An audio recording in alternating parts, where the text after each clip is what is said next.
जिस व्यक्ति के अंदर भक्ति का गुण आ जाता है उसके सारे निर्गुण समाप्त हो जाते हैं। हरे कृष्ण दोस्तों, मैं हूं अनुज शर्मा।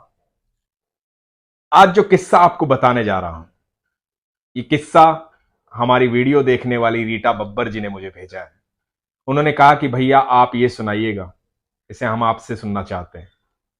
तो मैं आपको सुनाता हूं ये अनुभव। वृंदावन में एक संत रहते थे।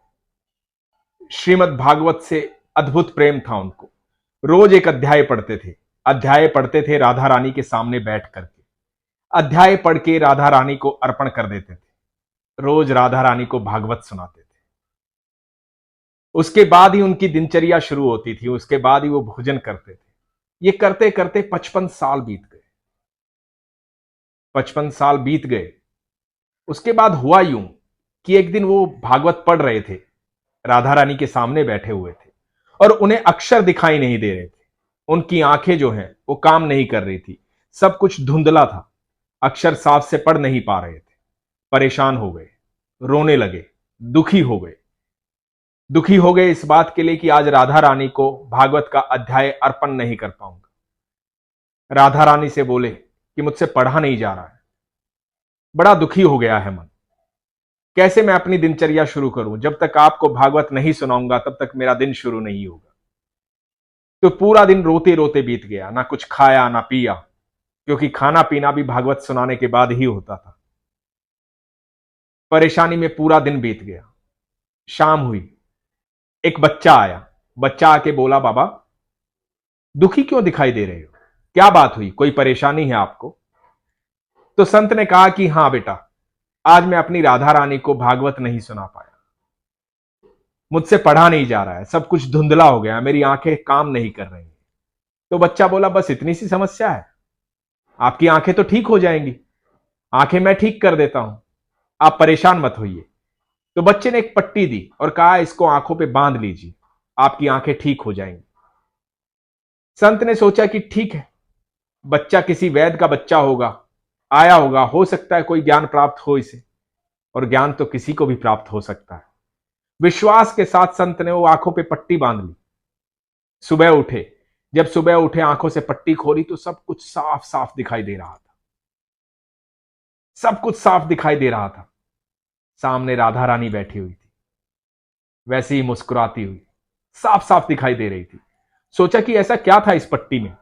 तो पट्टी को देखने लगे और पट्टी पर देखा तो क्या मिला?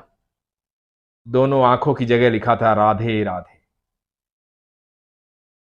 राधे राधे, राहा दे, राहा दे। राधा रानी का नाम ही ऐसा है कि नाम में ही है राहा दे, राहा दे। जब भी आप किसी समस्या में उलझ जाते हैं, कहीं भी रुक जाते हैं, तो खाली राधे राधे, उस नाम में ही इतनी शक्ति है कि वो आपको राह दे देता है। कृष्ण कहते हैं, जब भी आप राधा के नाम को पुकारोगे तो मैं तो दौड़ा दौड़ा चला आऊंगा। मैं तो तुम्हारी एक पुकार पर चला आऊंगा। राधा के नाम में इतनी शक्ति है। राधा रानी। मैं एक छोटा सा वाक्य और सुनाता हूं आपको। इस बात से ये बात जो है पूरी हो जाएगी। नंद बाबा जो है इंतजार कर रहे थे कृष्ण का। कृष्ण जहां से चले गए वहां कभी वापस लौट के नहीं आए। तो नंद बाबा रोज सुबह फूलों की एक माला बनाते थे कि मेरा कन्हैया आएगा, वो आएगा तो उसे माला पहनाऊंगा। फूल बहुत पसंद है कान्हा को। तो कृष्ण आएगा तो ये माला पहनाऊंगा। कान्हा का इंतजार करते करते बरसों बीत गए। कान्हा द्वारकाधीश बन गए, लौट के गोकुल नहीं आए। नंद बाबा अपना काम करते रहे, परेशान रहे कि कभी तो आएगा, कभी तो आएगा। तो ऐसा कहा जाता है कि नारद मुनि आए। नारद मुनि ने कहा कि नंद बाबा किसका इंतजार कर रहे हो? क्यों रोज ये फूलों की माला बनाते हो? तो नंद बाबा ने कहा कि मेरा कन्हैया कभी तो आएगा, उसको माला पहनाऊंगा, फूल बहुत अच्छे लगते हैं उसको। तो नारद मुनि ने कहा कि वो कभी नहीं आएगा, वो चला गया, वो जहां से चला जाता है वापस कभी नहीं आता है। वो ठाकुर है, उसको अपने लक्ष्य से प्रेम है। ठाकुर इस धरती पर भगवत गीता का ज्ञान देने आए थे।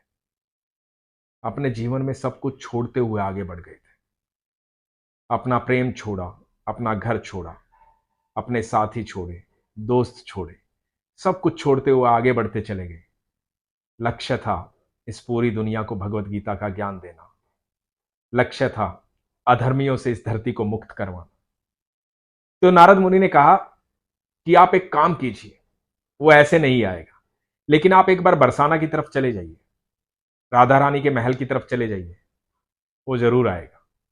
और ऐसा कहते हैं कि नंद बाबा माला लेकर के बरसाने की तरफ बढ़ने लगे। जैसे ही बरसाने की सीमा पर पहुंचे, जहां नंद गांव की सीमा खत्म होती थी, कहते हैं कि ठाकुर वहां स्वयं आ गए थे। और ठाकुर बोले कि बाबा कहाँ जा रहे हो? तो नंद बाबा बोले बरसाना जा रहा था राधा से मिलने। तो बोले ना, वहां मत जाओ, शिकायत करने जा रहे हो, वहां मत जाओ, मैं यही माला ग्रहण कर लूंगा। कहा जाता है जब आप राधे राधे बोलते हैं तो वो आवाज सीधी कृष्ण के कानों में जाती, सीधी ठाकुर जी को सुनाई देती। और ये संत बाबा राधा रानी से कहते हैं कि अच्छा राधा रानी, मैं समझ गया मेरी आंखें क्यों वापस आई, क्योंकि तुम भी तो रोज मुझसे भागवत सुनना चाहती हो। भक्त और भगवान का इतना प्रेम होना चाहिए कि भगवान को भी भक्त की उतनी ही आदत हो जाए जितनी भक्त को भगवान की होती है। जब इतना प्रेम हो जाएगा तो ईश्वर आपके साथ रहेंगे। इसलिए हमेशा अपने विश्वास को मजबूत रखिए, अपना ख्याल रखिए। हरे कृष्ण।